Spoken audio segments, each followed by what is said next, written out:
In this lecture, we are going to understand the concepts of center of gravity, center of mass, and centroid. Be able to determine the location of these points for a given body. We have been working on so far. So for the given problem, either the weight will be ignored, like the problem on the left, saying determine the support reactions, neglect the weight of the rod, or the locations of the weight will be specified or is already specified, like the problem on the right. We have two G's or two weights. One is the weight of the truck, which is located at G1, and another one is the weight of the boom, which is located at point G2.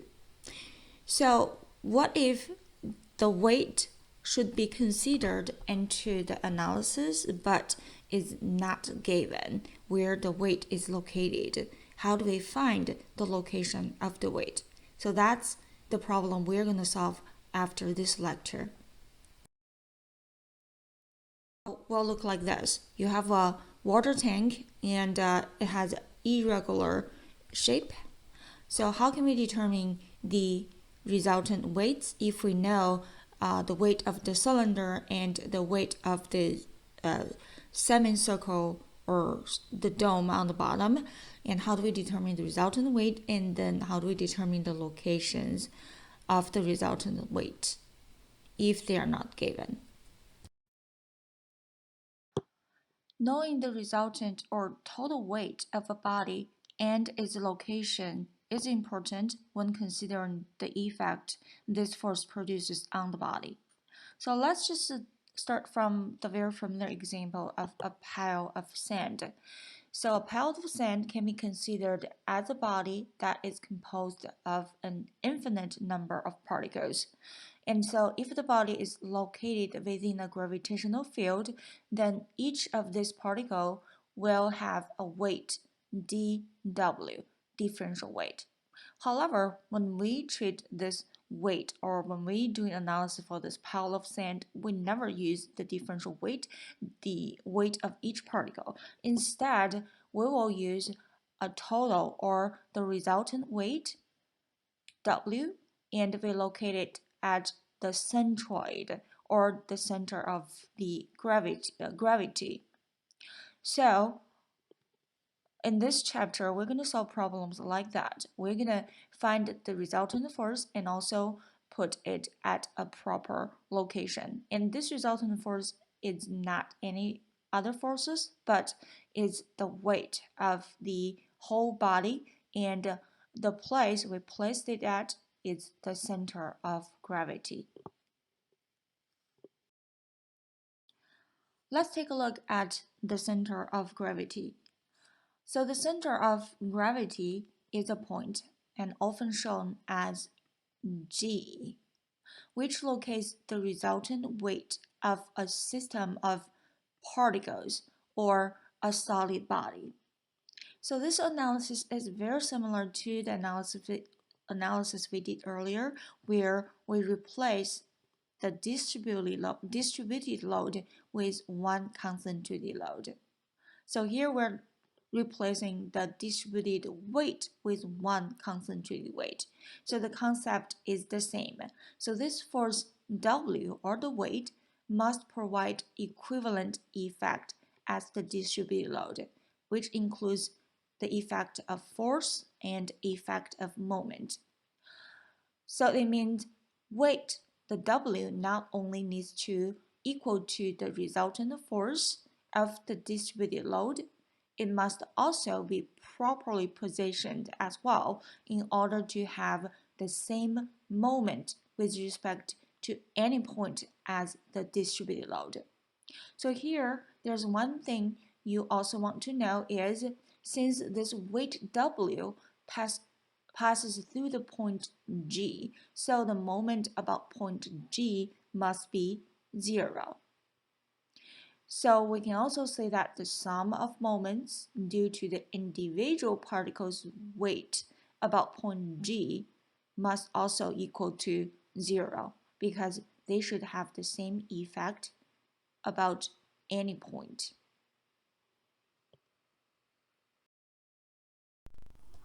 Let's start with a 1D structure. We have a rod here, which is just a one-dimensional structure. The x-axis is along the axial direction of the rod, and here is the y-axis. So our goal is to find the center of gravity location of the entire rod. We use the symbol x bar for the centroid location, or the center of gravity location here. So to do that, we choose one differential element at an arbitrary location along the rod, and the weight of this differential element is dw. And this differential element also have a center of gravity. We use x tutor for the center of gravity of this differential element.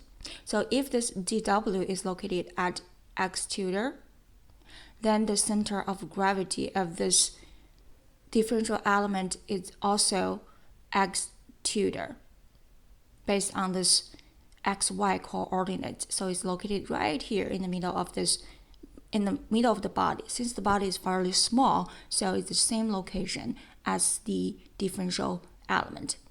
So here it's very important for us to differentiate between the symbols here we are using.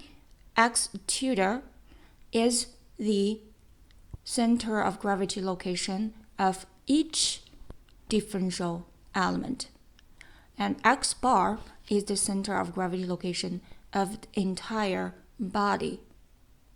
So now our goal is to find x bar, the location of the center of gravity for this rod.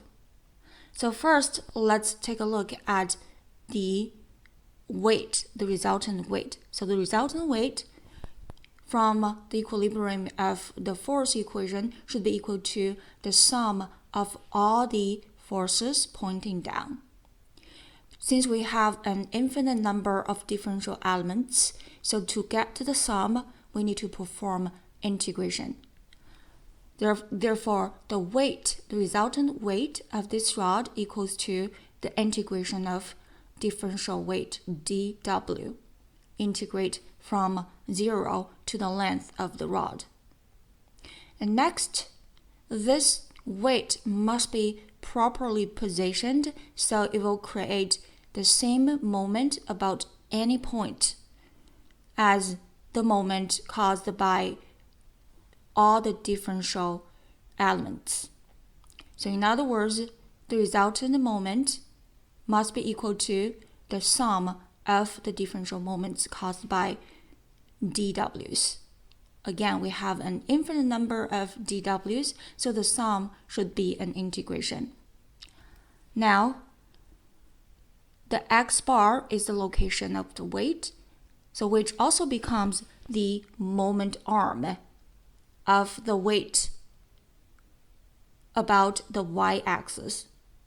So on the right-hand side or on the left side of this equation, we have x bar, moment arm, times the force W. So this is the moment about the y-axis caused by the resultant weight, which must be equal to the sum of the differential moment.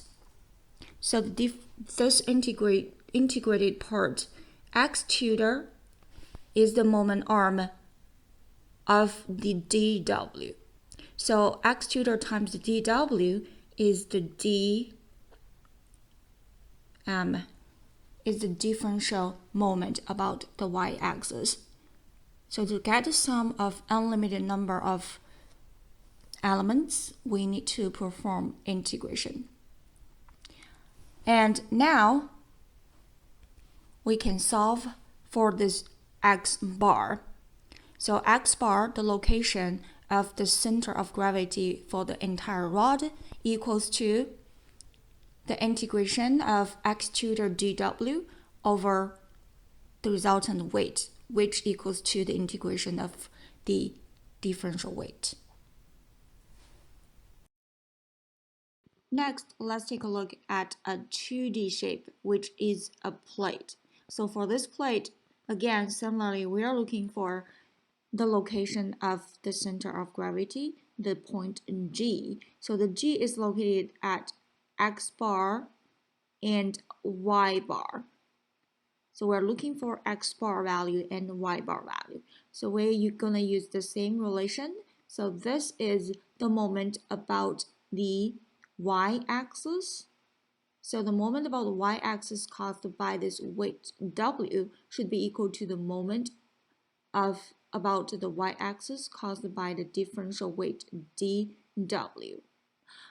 And also the moment about the x-axis caused by this weight W should be equal to the moment sum of the moment caused by the differential weight dW. So again, this differential element dW locates at y tutor and x tutor in this xy coordinate system.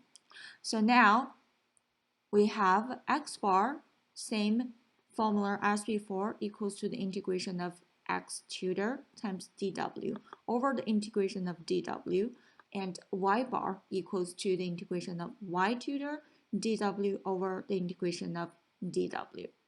So here again, one more time, x bar and y bar are the coordinates of the center of gravity of the entire body in the 2D system.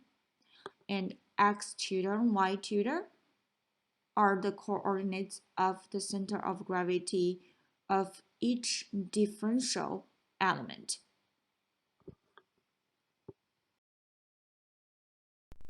And for a three-dimensional shape or structure, you can almost guess, right? The formula for x bar, y bar, and z bar.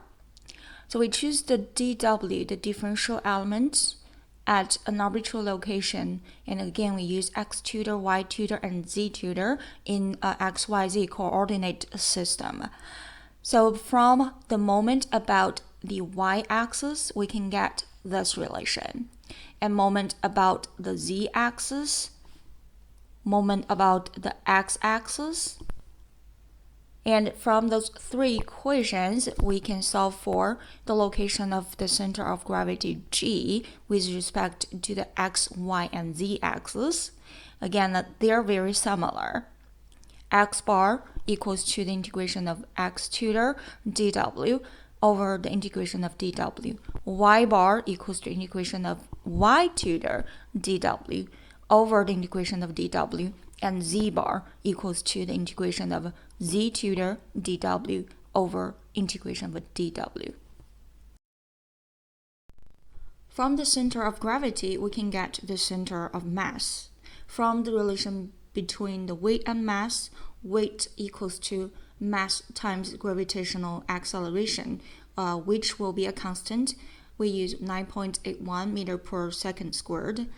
So if G is a constant, then dW, the differential weight, will be dm times G, and we can bring the constant out of this integration. So dW equals to G times dm, the differential mass.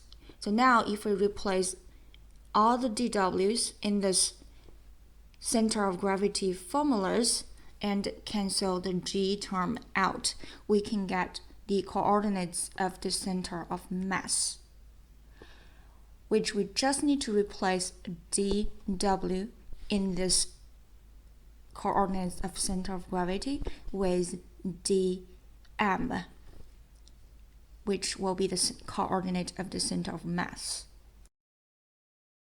With the same approach, we can derive the center of volume from the center of mass. So mass equals to density times volume. For a body with a constant density, when rho is constant, then d mass equals to rho times dv. So now we can replace the dm with rho dv in the previous equations, and we can get to the coordinate of the center of volume. So we just need to replace dm with dv, and the result will be the center of the volume. Using the very similar approach, we can get the centroid of an area or the geometric center of the area. So the relation between the volume and area is like volume equals to the thickness times the area. So when the thickness is a constant, or when a body has a constant thickness, T is a constant, then dV equals to T times dA. So if we replace dV with the T times dA in the above relations, we can get the coordinates of the center of area or the centroid. So we have these relations. X bar equals to the integration of x tutor dA over the integration of dA, and similar formula for y bar and z bar.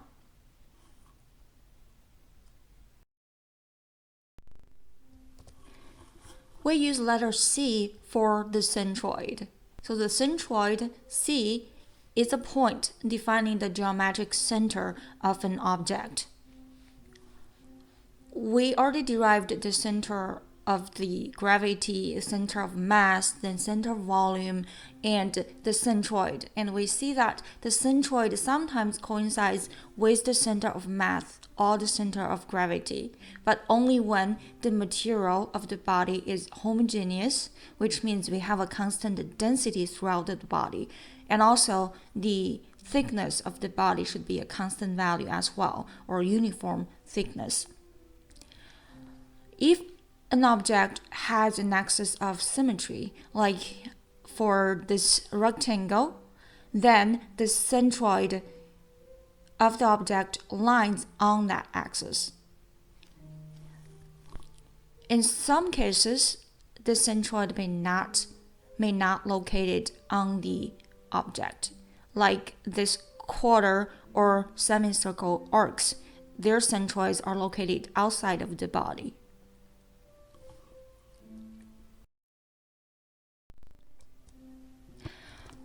Once again, if an object has an axis of symmetry, then the centroid always lies on the axis of symmetry. So if we can find the axis of symmetry, then your analysis of looking for the centroid will be greatly simplified.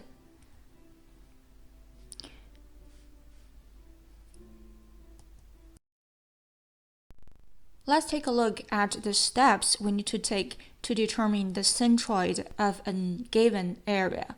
So first, let me write down the formulas that we're going to use to find the centroid of the area. So we'll focus on 2D structures. So for 2D, we have x and y axis. So to locate a point C, meaning we need to find the coordinates of point C, and we use x bar and y bar. So there will be two coordinates. So x bar equals to the integration of x tutor dA over the integration of dA. And y bar equals to the integration of y tutor dA over the integration of dA. So dA is the differential element or differential area we need to choose to perform the integration. X tutor y tutor is the centroid of that differential element. So if this is the dA, for example, and it's a rectangular shape, the centroid locates at the geometric center on the axis of symmetry, and the coordinates of the centroid of dA is x tutor y tutor. So all the terms we need to use to find the x bar and y bar is related to this differential element dA. So that means it's very important for us to choose this element dA. So we need to choose the appropriate differential element dA at a general point x and y, located at xy in the given xy coordinate system. So we have two ways or two types of differential elements dA. Sometimes we choose a vertical rectangular element like the one I'm showing over here. In some other cases, we will choose horizontal rectangular elements looks like that.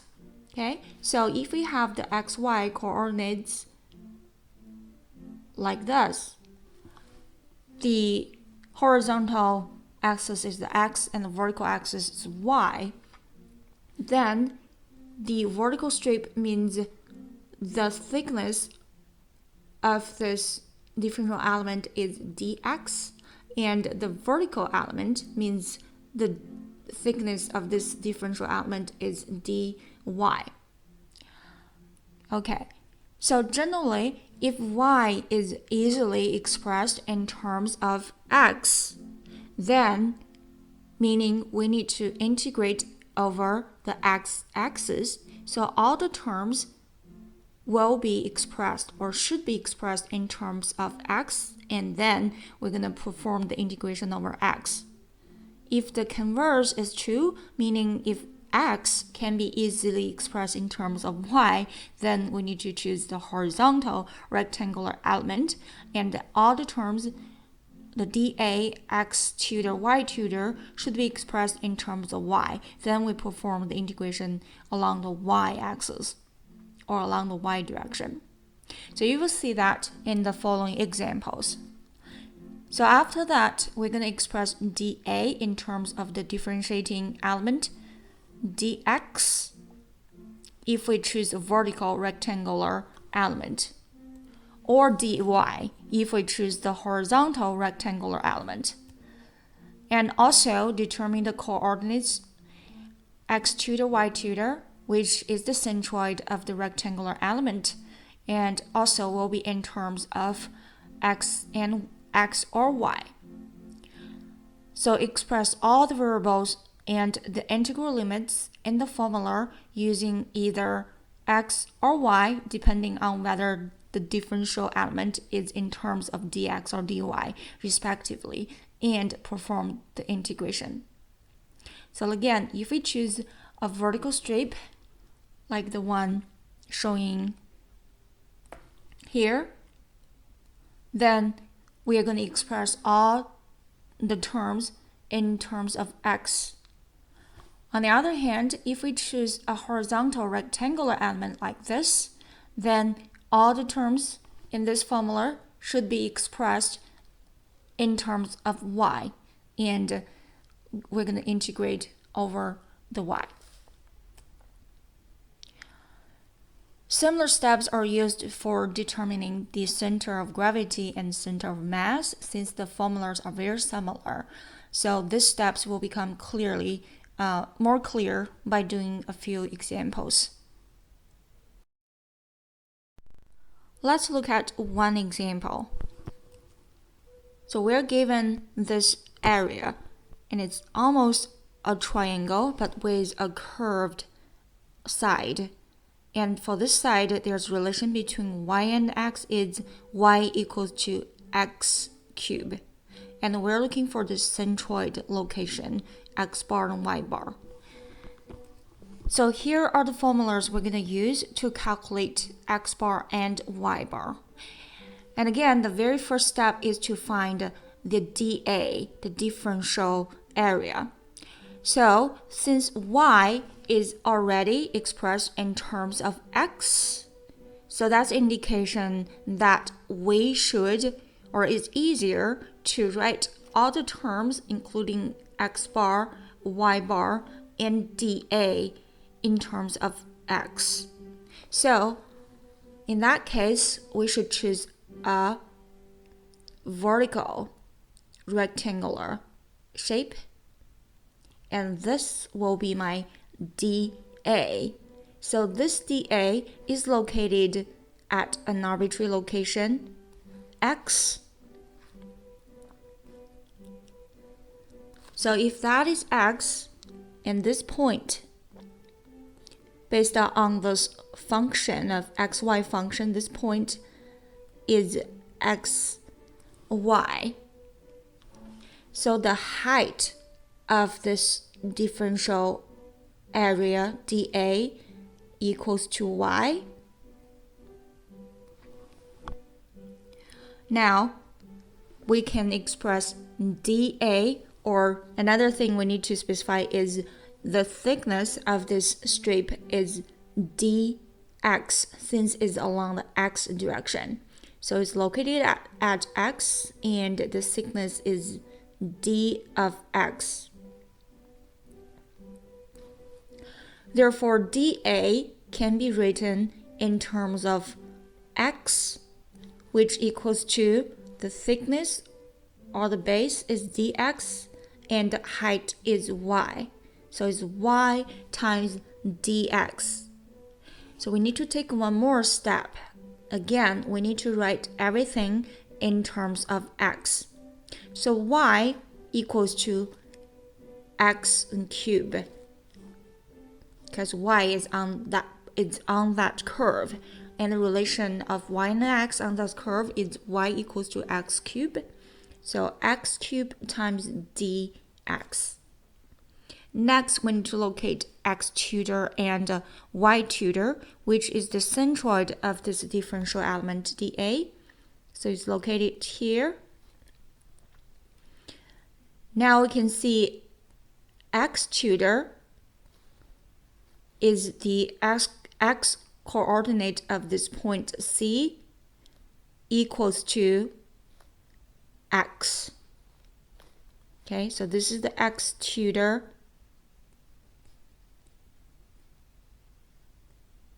And y tutor, since we have a rectangular strip, so the y tutor is in the geometric center, and which means it's half of the height, which is y over 2.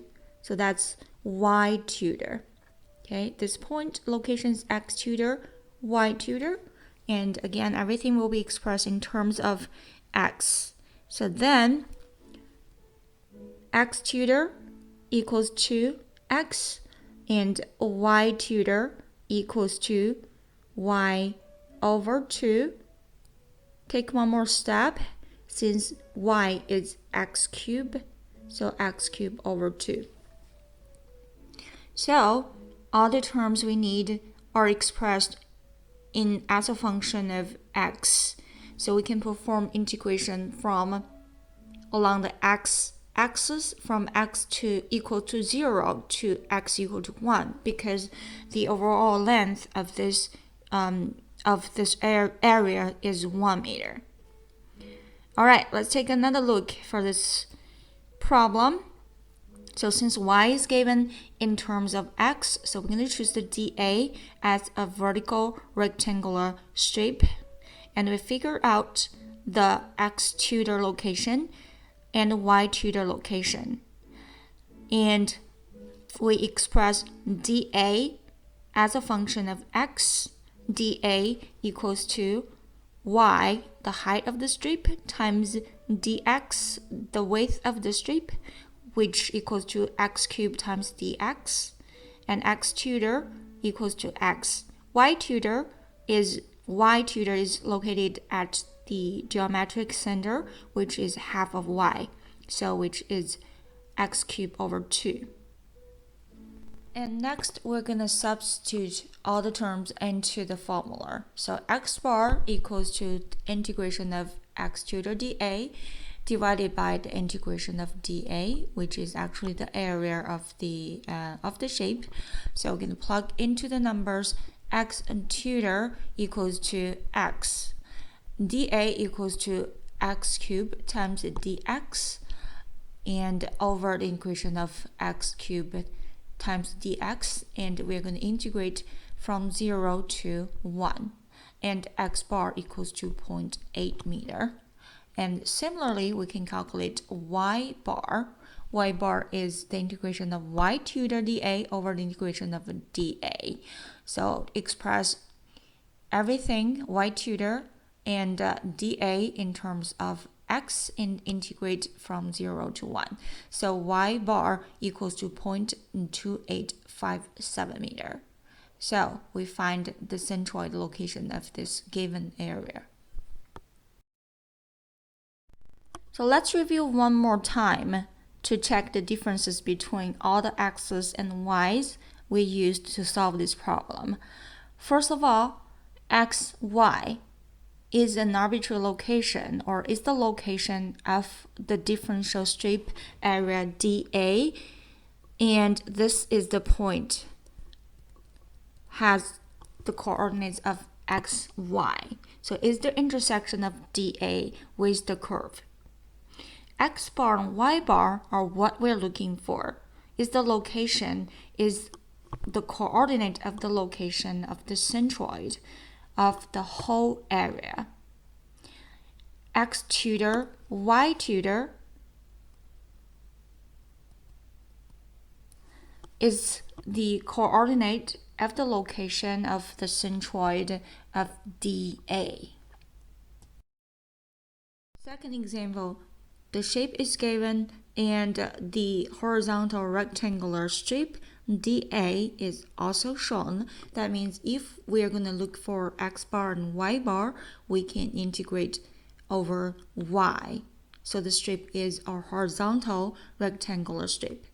So we're going to find dA, the area, in terms of y, and x tutor, y tutor. So we don't have to perform the integration for this example. Only need to find the location of the centroid for this differential element dA, and also express dA in terms of y, since we're going to integrate over y.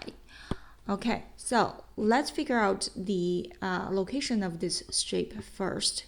So dA is located at an arbitrary location y, since this strip is chosen along the y-axis. So here the location is, this point has the coordinates of x and y.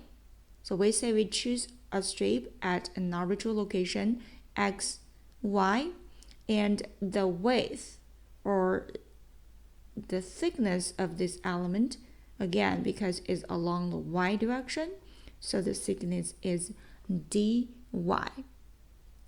All right, go back to this point. This point has the coordinates of x and y, so this is the y dimension, distance along the y-axis, and here is the x. Distance between the point and the y-axis is x. Next, figure out x tutor and y tutor. So x tutor, y tutor is the, let me choose a different color. X tutor and y tutor is the centroid of this dA, because it's a rectangle. So it's in the center of this rectangle. So this is the x tutor, y tutor. So we need to find the location of this x tutor and y tutor.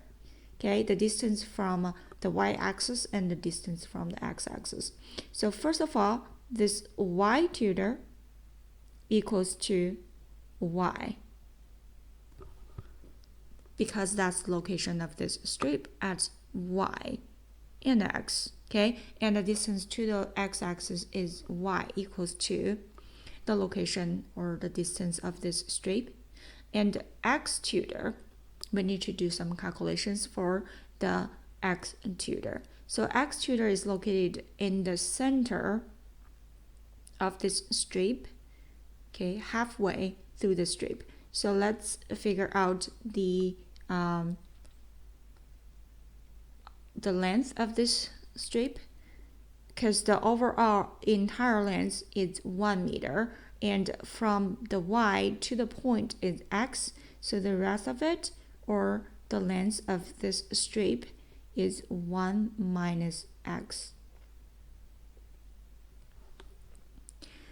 Therefore, the x tutor and x tutor is located halfway through it, so it's 1 over x over 1 minus x over 2 from this point, the left point of the strip.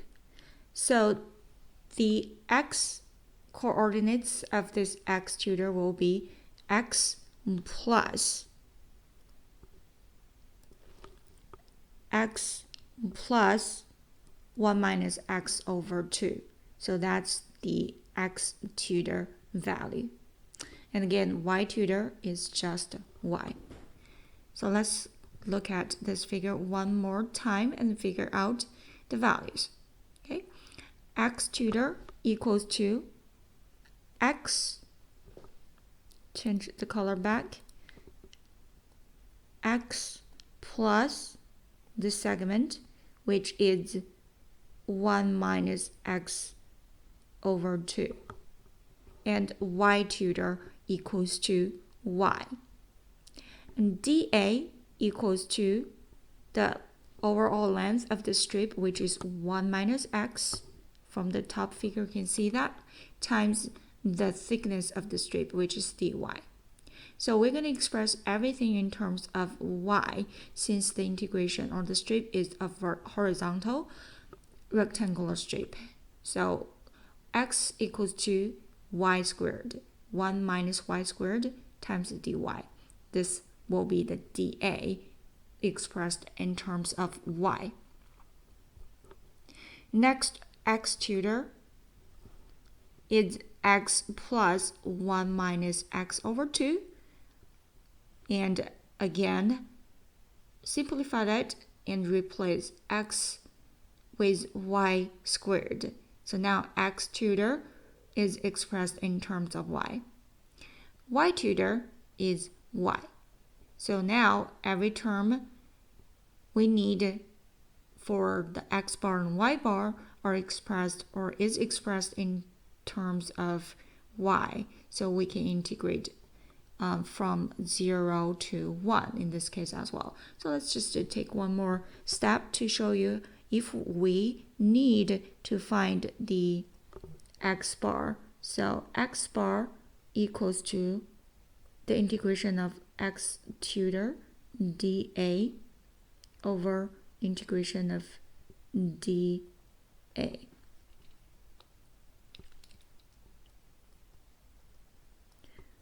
So now everything or all the terms are expressed in y. So we're going to integrate over y from 0 to 1. X tutor is 1 plus y squared over 2 times dA. dA is 1 minus y squared times dy.